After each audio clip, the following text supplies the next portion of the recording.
Yesus Kristos ani nama jedhe mon jenne. Ani ilma namaati jedheera. Kota kumaal jedhe. Yesus Kristos alfaanna omeegaano. Babininya qaanqaano alfaaf omeegaa alfallee. Dan jalqabu marraan kaasee baradha. Ziumma jedhee jechuudha. Asirratti illee dhufee keenyallee numan baradha. Islaamummaa kana jalallee dhufee numan ustaazota jalallee numan baradha. Deemee rakkoo yaani islaamummaa kana gaafii wanni natti hin ta'iniifi hin dhalatu hin dhalchuu bakka jedhan kanatti amma suuraa hedduu nan dubbisaa.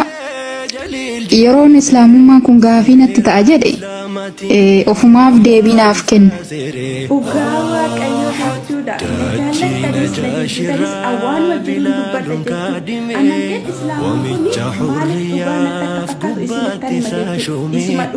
Yesus Kristos ani nama jedhe mon jenne. Ani ilma namaati jedheera. Ni kijibe moo dhugo dubbate moo piraankiin irratti dalage. Dhugaasati. Yesus Kristos mee ilma namaati jedhe Yesus ilma namaati jedhe mee dhaga'uun barbaade sirraa. Mee Yesus ilma namaati jedhe mee. Wangeela irratti wangeela Yohaannis kan Yesus Kristos ilma namaati jedhee barreeffamee jira moo hin jiru? Jira. Dhuga moo soba dubbiin barreeffamte san? Dhugaadha. Ilma namaati jedhe mee Yesus jeemeeti. Yesus Kristos wangeela Yohaannis boqonnaa 8 lakkoofsa 40 ani ilma namaati Yesus jedhee caafamee jira moo hin jiru? Jira. Yesus Kristos nama moo waaqa? Nama guutuu. Wangeelli kan kee Yesus Kristos ani waaqa guutuu nama guutuu jedhee moo biqilaa jedheen? Wangeelatu jedha. Dubbii wangeela sana Yesuustu jedhe moo atiitu jedhe? Yesuustu jedhe. Fidinaa kan bakka itti Yesus ani nama guutuus waaqa guutuus kan jedhu. Ayyee. Wangeela Yohaannis boqonnaa tokko dhaggeeffadhu. Wangeela Yohaannis boqonnaa tokko lakkoofsa tokko 12 naa dubbisi.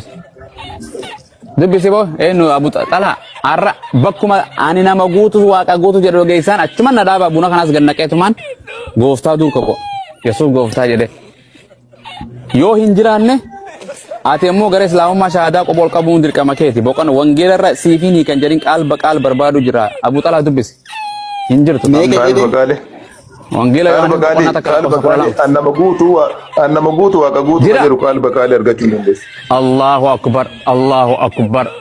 akbar haleluuyaa galanni waaqayyo gooftaa dachii samiitiif kan Yesuusin ergeef haa ta'u hin jiru waan hin jire maan lallabdan.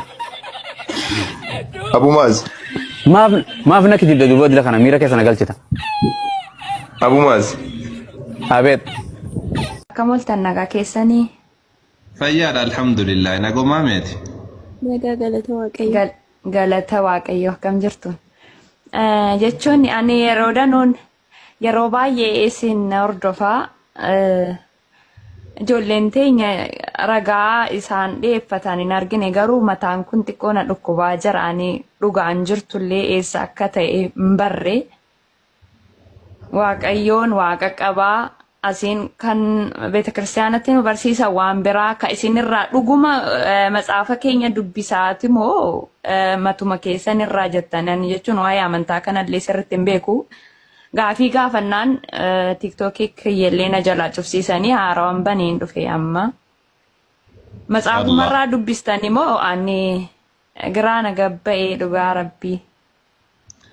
Wallahi macaafumarraa dubbisan maal macaafuma tokko jedha bari Yesuus ani waaqayyo qabaa jedhee dubbata. Macaafni bakka takka lama miti. Mee bakka muraasa sii kenna yoo macaafuuf biraa qabaatte sitti mul'isu mee baneetiin. Magaraana gabba'ee. Mee qoy sitti mul'isa. Ani waaqayyo qaba. Ani waaqan qaba ka jedhu dhuguma jira matsaafa keenyarra. Wallahi dhuguma jira waan tokko sobaa miti. Osna kitaabuma sitti mul'isa laakiin amma appilikeeshinaan sitti mul'isu. Fakkeenyaaf inni kun macaafa qulqulluu jedhan macaafa qulqulluudha. Kakuu haaraadha ixaa erga sanii ammoo Yohaannis boqonnaa 20 lakkoofsa 17 kuno. Yesuus Kiristoos maal jedha sirriitti ilaala.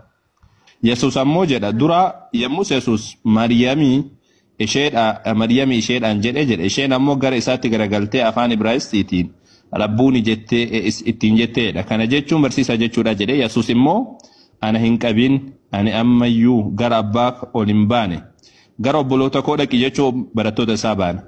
Ani gara abbaa kootiif abbaa keessanitti gara waaqayyo kootii fi waaqayyo keessanitti ol nan baa jedhi isaanitti naaf himii jedhe. Jedhee ishii abboomee jedha.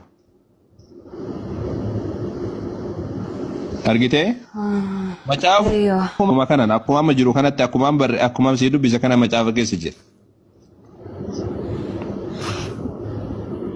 Yaa gooftaa koo ani mo'annoo mataa na dhukkubaa raawun asiin akkana jedha gooftaan qaba jedha nu gooftaa keenya jenna. Siif ibsama jedhanii yoonoo ani amantaa keenya keessan jira isatti yoo amante dhugumaan qulqulleessitu amanii gooftaatti jedhan Yesuusitti amannaan jira wanni naa ibsames hin jiru. Asirra dhufanii barsiisonni keenya illee isiniin mormaa jiran ragaa dhiyeeffatan tokkollee hin argine. Gara muslimaa kanaan okke gaaffiin gaafadha. Gaafadha. Muhammaditti amantanii. Nabi Muhammad waaqa jennee tamannaa miti rabbii jennee tamannaa miti. Nabi Muhammad alayhi salatu wassalaam rabbii jennee tamannaa osoo hin taane Nabi Muhammad nama dubbii rabbiitu itti dhufe dubbii rabbiidhaa sanii Nabi Muhammad namatti geesse. Nabi Muhammad waan biraan dubbanne ofii isaaniitti illee Rabbi akkana jedhee jiraati rabbiin waaqessaa jedhan tokkicha isa qofa kan biraadhaan waaqessina isa biratti isa qofa waaqessaa jedhan malee waan haaraan dubbanne isaan siigalte waan haaraan dubbanne isaan rabbii tokkicha qofa isa samiif dachii uume isa san qofa waaqessaa jedhan ammoo akka quraanaatitti suuraa 18 xumura irratti qul innamaa ana basharun mithlukum jedhi yaa Muhammad jedha rabbiin innamaa ana basharun mithlukum jechuun ani nama akka keessanitti jedhi dubbadhu jedha siigalte nama akka keessanitti yuuhaa ilayya beeksisan natti godhama annamaa ilaahukum ilaahu waahid kana kan gabbaramaan keessan tokkicha jechuun Nabi Muhammad ofii isaaniitti